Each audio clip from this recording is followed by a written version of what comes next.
Uh, Welcome everybody to this session of the HubSpot Admins Hug. Super excited to do a show and tell today with Lindsay, Karen, and Stuart.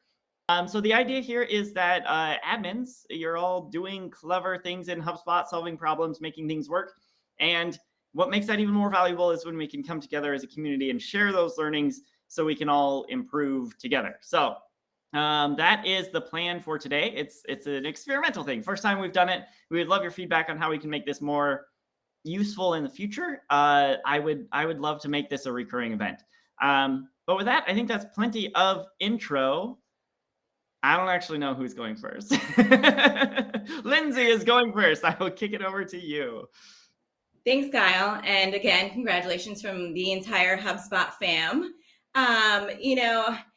And hello, everybody there, the HubSpot admins. I'm not going to sit up here and just really kind of show you guys a PowerPoint and walk you through bullet points and so forth. I'm going to really tell you guys why and how I created the project that I did.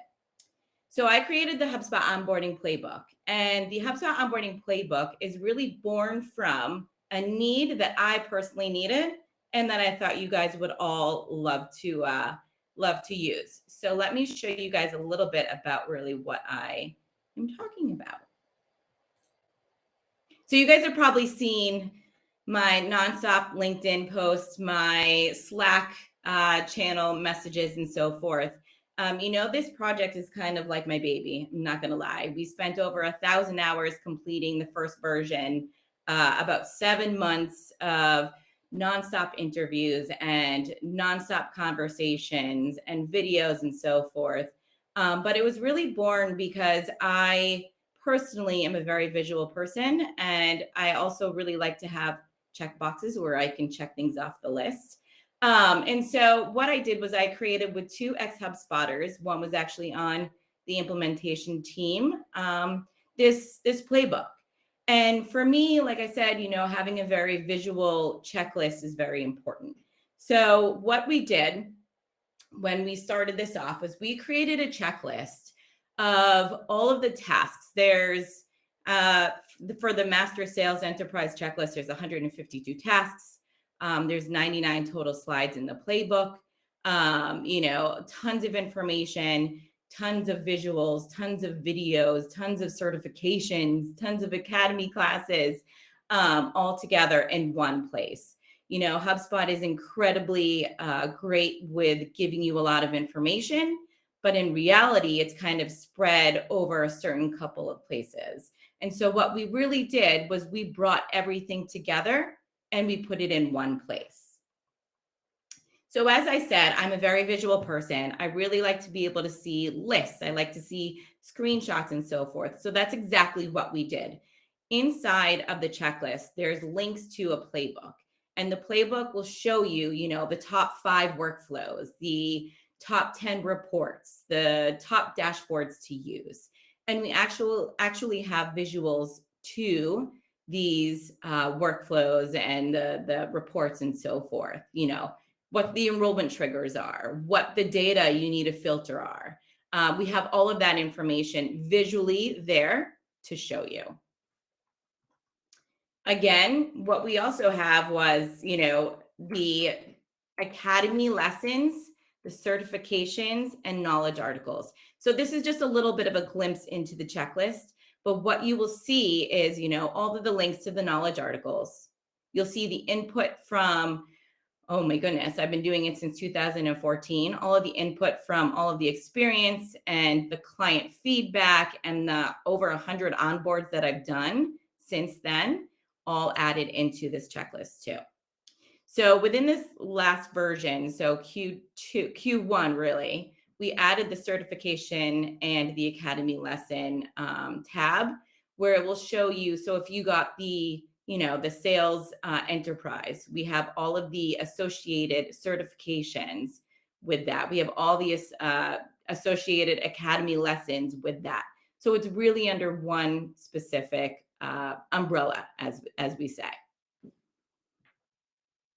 So how's it going? So we just recently came out with that second version. Clients have been using it to train their teams. They've been using it for their onboards. I've gotten reports where their onboarding time has been cut by at least 40% so that they can move on to their new client and so forth. And they can also use that onboarding checklist for that. And then also, you know, with the Academy lessons and certifications, they've been training their team, but also keeping track of their entire team's progress with all of the certifications. So that's been super helpful for them. And then we also just added a how to get started document for partners. So really, like when you're onboarding a new client, being able to have all of the you know, documents and the different tasks that we can't as partners do, the clients need to do, you know, was always bringing all of those different things together in an email and a template. We then created that template for you. If you guys want to find out any more, I'm sure that Deanna will add these links to the chat, but there's some pricing and more details. There's also a pre-recorded demo.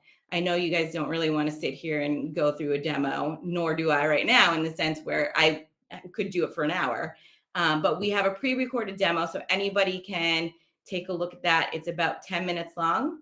And then also I would love to chat with you guys a little bit further, and we can show you guys how you can customly use this for your own business. Awesome, Lindsay. Thank you. Yeah. So we've got a couple people talking about the onboarding and playbooks that they have used. Does anyone have any questions on Lindsay, on how she got to this point, why she got to this point any further? Because I know we all have the pain of onboarding sometimes, and those checklists are super important to get us there. Yeah, and I can also expand upon that a little bit more. You know, so I've been onboarding clients since 2014. And I can't even tell you guys the amount of times that I've emailed my channel consultant and my CAM to say, hey, do you guys have an updated checklist of the top 5 workflows for onboarding my new client? Do you have a checklist of the top 5 reports? Just kind of like as a base, you know, to be able to set up my client onboards, or your own portal, right? And each time it was, no, we don't have this updated checklist. And so it kind of got to the point where I was like, okay, well, if they're not going to do it, I'm going to do it myself. And so that's what we did. We really kind of sat down and we really focused on being able to put all this information into one spot. And that's where it was really kind of born from.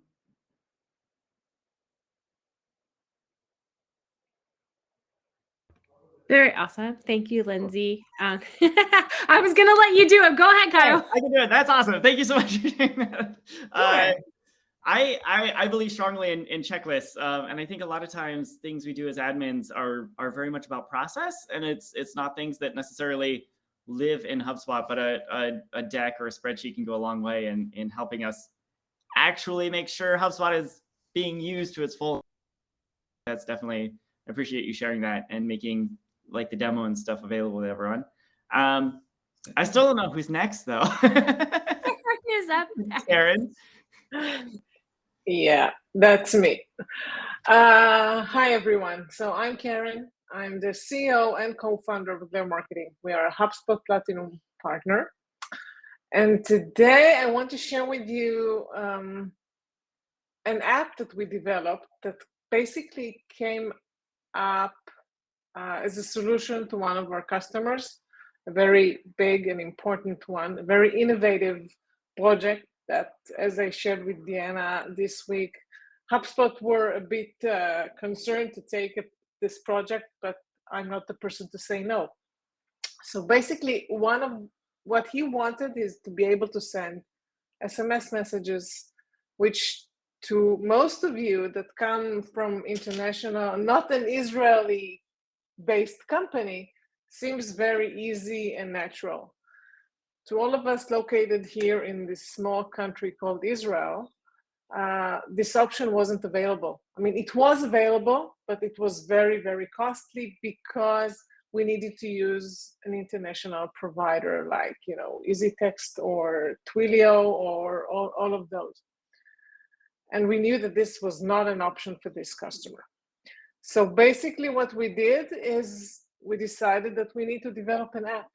an app that will work both locally here in Israel, but not only, also globally. We partnered with a local provider and started the process. Now, it was a long process, a very tiring process. More than a year it took us to develop this. We started with a really bad developer we found on Fiverr. Personal advice for me, do not take developers from Fiverr, because you will pay, as we say, you pay peanuts, you get monkeys. This is what we got. We got a monkey. And we only knew that after the first time we came to send a mass SMS message to this customer. And the outcome was that people received the same message 10 and 10, 12, 10 and even more times in a row. Not a good outcome. So basically what we had to do is to scrap everything and to start from scratch, this time with a proper and reliable vendor. And to make a long story short, I will tell you that now we have an app that is working perfectly. And again, it's not just for the local market. And, but, with our solution here in Israel, it really opened up a new market and a new options for people, because they couldn't do it. And so they gave it up. It's true, in Israel, the SMS is less popular than WhatsApp messages, but still a lot of companies go to this traditional channel, mainly B2C company, but and the e-commerce, but not only. I started using it as well, for example. But the end result was that, of course, we also have an app on the app marketplace, but not only. What we do today with this app for our customer is, for example, it's a basketball team here in Israel. I cannot say more than that. I don't want to say more than that, but what I can tell you is that we do some stuff that no one would ever thought that can be done. It's just a basketball game, okay? But we're sending SMS to all the people who purchase tickets. So on the day of the game, they're getting an SMS message, starting to warm them up towards the game. Once they entered the arena, around 5 to 10 minutes after that, they're getting an SMS, go to the shop and buy. And of course, day-to-day SMS messages to let them know that there is some sort of a sale or anything that they want to, any message they want to convey. And it works for this type of audience because they know to expect those type of messages from this team. And what we always do things, and we want to keep our customers happy. I can tell you, solution, we would never have this customer using HubSpot for it's 2 years now, actually, a bit more than 2 years. So my conclusion, if there is anything that you need to take from this, and this was really a long road, but do not dismiss any option without thoroughly exploring them. Never say to a customer, this is not an option. As I told you, in my way of thinking is that there's nothing that is not an option and not possible to achieve in HubSpot. So until you exhaust all your possibilities, don't say no. This really requires a creative way of thinking and going out of the box in order to meet the customer needs. It's not always there in front of us. We often find ourselves in situations that we need to think out of the box, and this is what we did here. And last but not least, if you do that and you are in a position that you need to develop something for your customer, whether it's an integration, an app, regardless what it is, please make sure to work with a reliable and trustworthy team in order to avoid any type of setbacks and to ensure that the project is successfully implemented. That's it. Amazing. Thanks so much. So this is great. I love lessons learned. And I don't know. I'm excited to see where this all goes. So, Stuart, it's lessons I've learned by losing hours of sleep. So but something I've realized since I've started hanging out with admins is that stories of lessons learned the hard way are a part of what binds this community together. So many people will be like, oh, I did this awful thing and I accidentally sent an email to the same email 1,000 times to one customer and broke their email servers. And other admins are like, oh yeah, I did that. And it's just like this moment of like, I'm not alone. I'm not a crazy person. And of course, if you can learn from someone else's mistakes before you get to make them yourself, that's probably better. Probably won't live long enough to make all the possible mistakes yourself. Before you send 10 messages in a row. Maybe there's a new book idea. We put a book together of all of the like oops that we I feel your pain. I imagine. Yeah, no, I think it could be good. So actually, question for Karen real quick. Karen, how many messages on average do you send per game for this? So it's around 6,000 to 7,000 messages. But just today we have a message actually scheduled to be sent in about 40 minutes to 70,000 people. So how the quantity of messages per person? Like, are they getting like 5? Are they getting 10? Per week or per day? For one event. Two. One before the game. At the day of the event, usually we send it in the morning, around 11, 12, and then when they get to the game. I ask because, this group knows I'm sending them like 5 messages to get them to show up, to remind them to show up, remind them to register. So I was just wondering. It's a good question, but also, they had a very specific, they're sold out in terms of tickets to the games. They're the biggest basketball team in Israel. Okay. So they're sold out in subscribers, tickets to the games, everything. What they want is to increase sales in the store. This is their purpose. So all of our messages are related to this, to sell online, whether it's online or whether it's in their physical store. So this is why we do it on the day of the game. Gotcha. Okay, so next email coming from me is some sort of buy something at our store email, I guess, Kyle. And yes, it is Maccabi. Someone asked here if it's Maccabi, so yes, it's Maccabi. It's out, Karen. It's out. Also, George, I think, has come up with the winning book title of "Ops, I Did It Again." Send your stories in to George. Sorry, George. He will edit and print them and bring them to inbound. Even I can figure out who's going to talk next. So, Deanna, what do you know? Stuart, what have you got to share with us?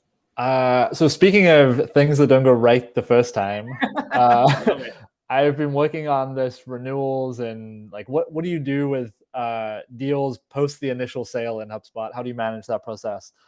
I think this is version like 4 maybe of this process, so I can show that. But the thing that I'm really excited about, and I think is sort of being a little bit of a light bulb moment, but also like I posted about this yesterday on LinkedIn, that it just saves so much time, is the new associated data in workflows beta that HubSpot has, which I can show as part of this, and sort of made a lot of the sort of behind the scenes management of things that happen during a renewal period much, much easier. So before I go any further, want to shout out, we've started moving all of the Steal This workflow content to a public page, so it's much, much easier to find than searching LinkedIn at arrows.to/vault. I will drop the link in the chat. But just as a shout out, all this stuff will be there, along with all the other Steal This workflow stuff. And there's more than just workflows there as well. There's reporting, there's onboarding, templates, all sorts of stuff. But anyway, so this managing renewals is a question that we get a ton. And the way that I approach this, this was actually one of the things that was in the HubSpot top 5 a while back, I think in December.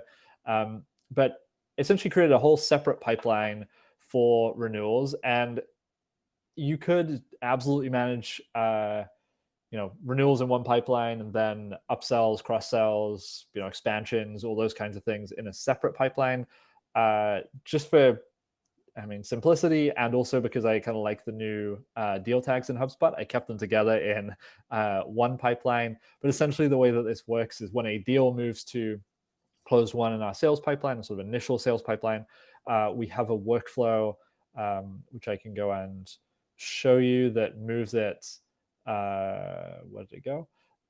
Which moves it to our renewal pipeline and sort of kicks off that post-sale process. So this workflow, when a deal is closed won, we check that we have all the data that we need to move to the next step. If we don't, we handle it and to go update that. But then we create this renewal deal in our renewal pipeline, and this is, assuming that it makes some assumptions here that you have only annual renewals. You would need to add some additional branches here if you had, monthly or quarterly or different periods, because you would need to set the close date differently on those deals and put them in different, stages of our renewal pipeline. But we're setting this up as it's a renewal type deal. We set the current renewal year. There's a little bit of a workaround here for infinite loops in HubSpot, which is why we have this renewal year type property. I'll explain that in a second. And then we just copy over, relevant information that we want on that new deal. But I'm not going to spend too much time here because I want to get into the associated data stuff. But this is essentially just kicking off the process in our pipeline, creates a deal over here, and then we can automatically, using workflows, move that deal through our pipeline, through the stages here as we get closer to the renewal date.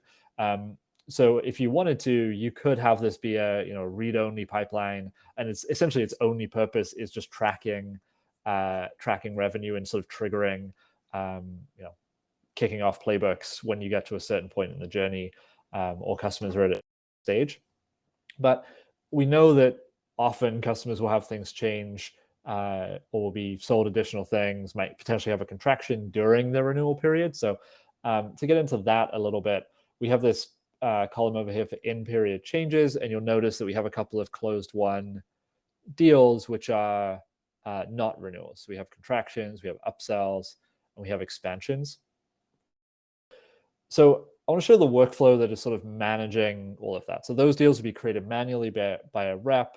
I would just come to, create a deal in the way that I usually would. I would put them in this in-period changes column. I'd give them an amount. I would set the deal type. You can see here we're breaking out. It's not an initial sale. It's not a renewal. It's going to be one of these 3 options. You could also have other things in here. You could have cross-sells or whatever that might be. Any way that you want to categorize your revenue, essentially. So you can create a deal that way. And then we have this workflow, which is going to manage keeping sort of aggregated against the account, because that's the big challenge is deals can't be associated with deals, which means that if you want to have roll-ups and compare, where did the revenue come from for this company during a specific period, do we have most of our upsell potential in year 1 versus year 3, or we have expansion in year 2 versus year 4, whatever that might be, you need to be able to roll everything back up to the account level. And this workflow is sort of where all that is being managed. So this is using OpsHub. I would love to find a way to do it without OpsHub, but for now we're using OpsHub. But essentially what we're doing is enrolling deals in this workflow when they are closed won in our renewal pipelines. This is booked revenue, and it is not a renewal essentially. So it's an in-period change, and then we are handling, if it's a contraction, then the amount is going to decrease. Otherwise, the amount is going to increase. And we have this format data action, which is sort of where we're actually using the associated data panel. And the way that we're using this is that we're pulling in this current period change value, not from this deal that is enrolled in this workflow, but from the company that this deal is associated with. So in this case, we want to say, by default, we're setting this to, or it will start as 0, right? If we just have the renewal amount, let's say that the renewal is for $5,000, and we're adding an expansion deal, we're going to take the current period change, which is 0, and we're going to add to it the amount of this expansion deal. So we'll have a period change of, say the expansion is for $1,000. Yep. Sorry, I think your screen is frozen. I'm totally showing the wrong tab. There we go. Okay, let's just back to the tab just for context. I won't go all the way through, but enroll deals in here when they are not renewals, they're upsells, expansions, in-period changes, and then just branch on whether it's an increase in the amount or a decrease, and then we're back where we were, which is, let's say this is an increase, so it's an expansion deal. This current period change with this new data panel, instead of having to create a whole bunch of new properties on deals to keep track of what the value of a specific property is on an associated record, I can come in here. I've added the primary company as a data source, and I can now look up any values that are in that data source. So in this case, I'm adding current period change, which is a property on our company record, to keep track of and sort of keep updated with what is the current renewal amount, even after there have been in-period changes applied, if that makes sense. So to start with, current period change would be 0. Every time you're adding a new deal for an in-period change, if it's an expansion, an upsell, then you'll be adding to this current period change. Otherwise, if it's a contraction, then you'll be subtracting from this current period change. And what that allows us to do is keep the current period change on the company record up to date and sort of account for all of the deals that are created within the current period, and then also keep the renewal amount on our company records up to date and accurate, which can then be copied back. This is a little hacky, I guess, but we can copy the value back. It's actually in a separate workflow, but we can copy the value of the, where did it go? It's not in that one. We can copy the renewal amount from the company record back onto the deal record, which means that when we create the next renewal deal in our pipeline, it will have the updated amount, which takes into account all of the changes during that renewal period. Hopefully this is making sense to folks. The nice thing about this is that you can, and the reason for sort of breaking all of these different deal types out is that you can then, I know this doesn't look like there's a lot of difference in here because everything is orange, because renewals is by far the biggest bucket, but you can break out. There we go. But you can break out your revenue by type across renewal year. So like, as I was mentioning earlier, if you want to be able to see, do we have a big uptick in upsells in year 2, or a lot of expansion in year 2, you'll be able to see that here versus other years, and everything sort of stays in sync and can be tracked beyond that initial point of sale. But yeah, I'm gonna pause there. I'm curious if there are questions.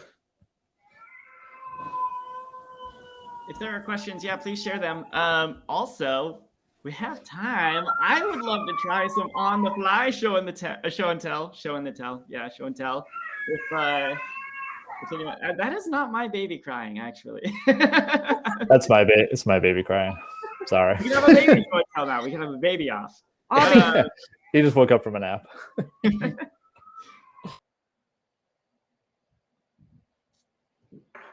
Yeah. I actually had a question. When Lindsay and I were talking originally, she was talking about a subscription option. Can you share a little bit about that, Lindsay, for everybody? Yeah, sure. So listen, like HubSpot's a lot, right? Like I get it. I started using this actually in 2007, and here we are in 2023, and the amount of changes and the amount of new tools and updates and so forth, it's a lot, right? So like what we did a sales, marketing, and service enterprise, professional enterprise master checklist. So each one of them has their own. And then at the end of each quarter, what we do is we send to everybody that is purchased an email saying, hey, the next quarter is coming up. We have all the quarter updates. Would you like to purchase? So not only are you getting like the master list, but each quarter you can get all of the product updates and new tools that just came out, so that you can always keep up with everything. It's awesome, the amount of different updates there are, but there's literally, like, we have a Google sheet of all the different areas and places that we have to check for the updates, right? So we put it all into another Google sheet with all of them there, instead of the 4 different places that you need to check and keep updated with. So we have the master list, and then you can get the product updates each quarter. Awesome. Thank you. Yeah. I'm not seeing any more questions in the Q&A. Kyle? Yeah. If somebody shares something on the fly, I will go and get my baby. Little bribery. Come on, somebody step up. I want to see. I know you've all been working on stuff. I know you all have. And there are 108 of you in here. Of us, I should say. It includes all of us. Hey, Caroline has something she will do for the baby. And now I gotta go find her. Yeah, Caroline. Bringing you on stage now.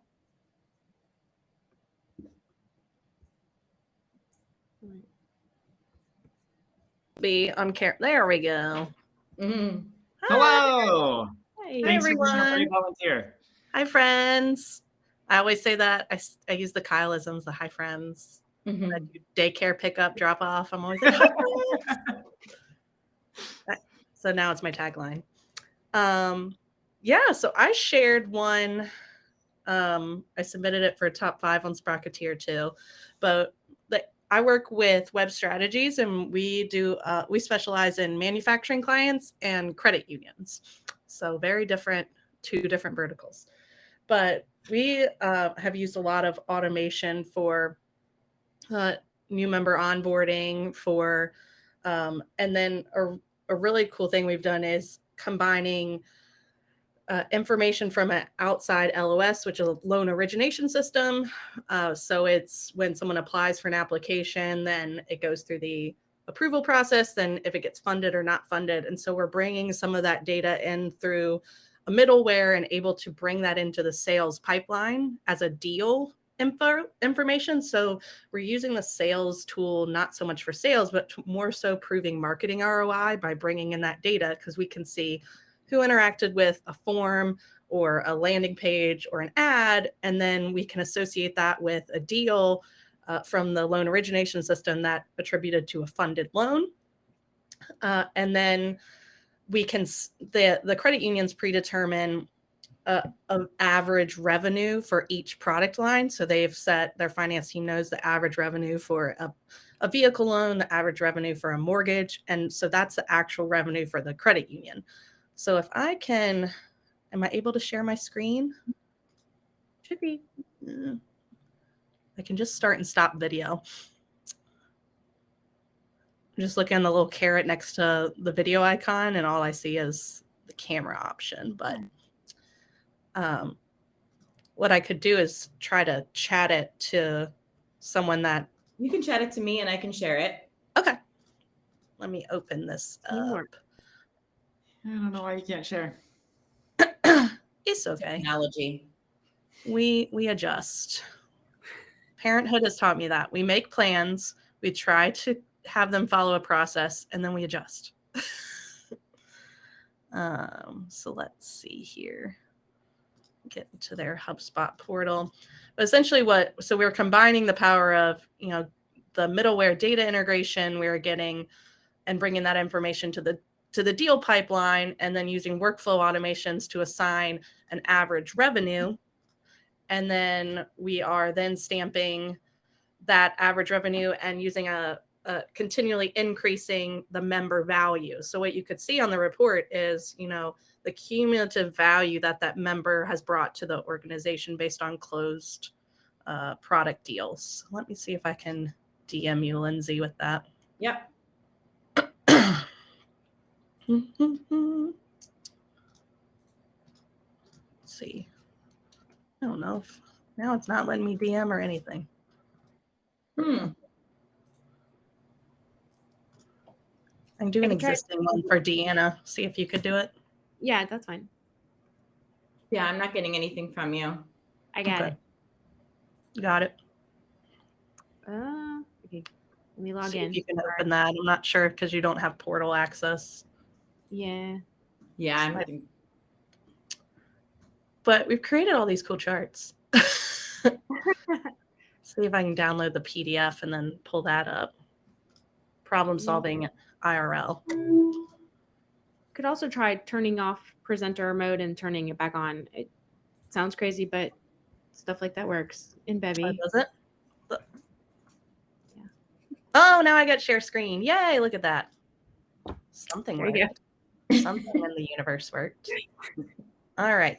Share a screen. So can everyone see my screen okay? Yes. Yep. Awesome. So yeah, and we're using a lot of the custom reporting elements that Kyle's shared and inspired me. So we're using some of these text fields to kind of, if anyone's coming into this cold, can kind of get an explanation of everything we've done. But yeah, so this deal level property, we have this average revenue set, and this is an internal determined value, and then links to all the workflows that set this. And so you can see once you, let's see if it'll let me pull this up without sharing any PII. But yeah, so we set the property value on the deal level. And then, based on our notes here, this is the average revenue that was determined as of 2022. If this changes, we copy that, we can add to our description in case we do adjust these values, and then simply change the numeric value here. And then so each of those are set on the product side based on that naming structure. And then you get this member value, which is that cumulative score, which is a property. And we set that in, I don't think I linked to that workflow, but essentially that, we do a simple increase or decrease and enroll them in that workflow from these deal workflows into that contact workflow. But then we can start bringing in this cool data of seeing not only, how much funded loans, but how much is true revenue for the credit union. So we can see that, and we put that on the member value report here. And then you can see it by, product line, vehicle loan, credit card loan. And so you can start to identify trends. And so maybe say, oh, we took a dip on vehicle loans in February, so maybe we need to start a campaign around that, which we had. And same thing for credit cards. That's starting to go down. So maybe we do a nurture around that. So the big thing and passion of mine is, bringing the data to the forefront so that we are not spending time digging up data and more time analyzing it and acting on it. So that's some of my inspiration from all these wonderful folks here in the HubSpot community. That's kind of like, how can we build upon this? And so I just want to thank all you guys, because following y'all has given me the kind of the tools to deliver this for clients. That is exactly what we're going for. And Trish right now, I think, is running around shouting because she's going to take some of the ideas herself. So you're paying it forward. You're doing your duty. Thank you all for presenting and sharing. I'm going to go see if I can find a baby to show and tell. My middle name is Grace too, so I'm extra. Oh, yeah? I will not be offended if anyone wants to drop off. I don't know how long this will take, but I'll be back as soon as I can. I will hunt anybody that drops off down. Just FYI.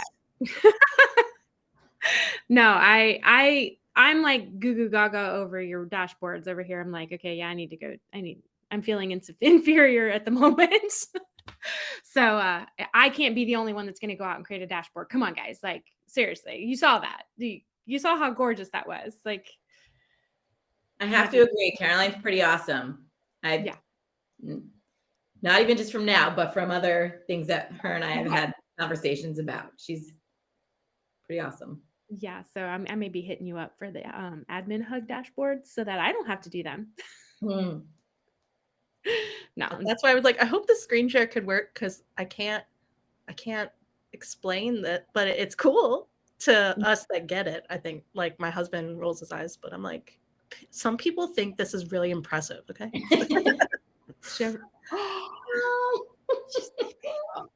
Oh my goodness.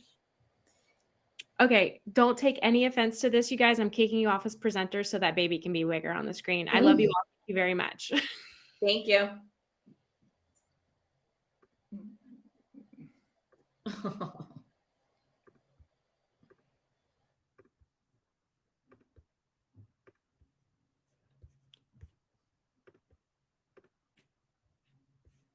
If I could turn myself off and still run things, I would. I mean, I can kick you off if you want.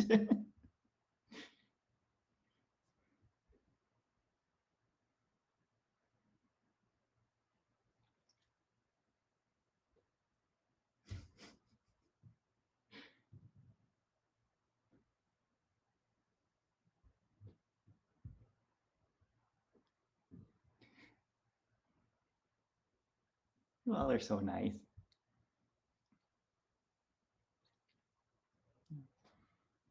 This is hard.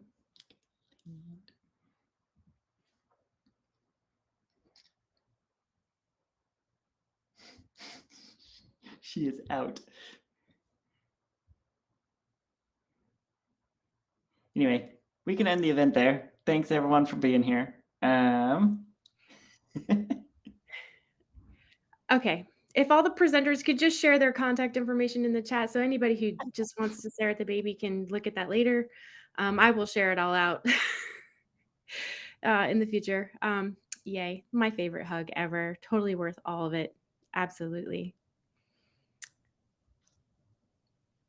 All right. Thank you, guys. We're going to end. Michael, great point. I risked a lot picking up a sleeping baby for you all. You did. And I'm trying so hard not to yell and scream. Like, it's a lot. All right. Well, thanks, everyone. Bye, guys. Bye. Bye, Grace. And now we'll actually enjoy the delay for it to turn off.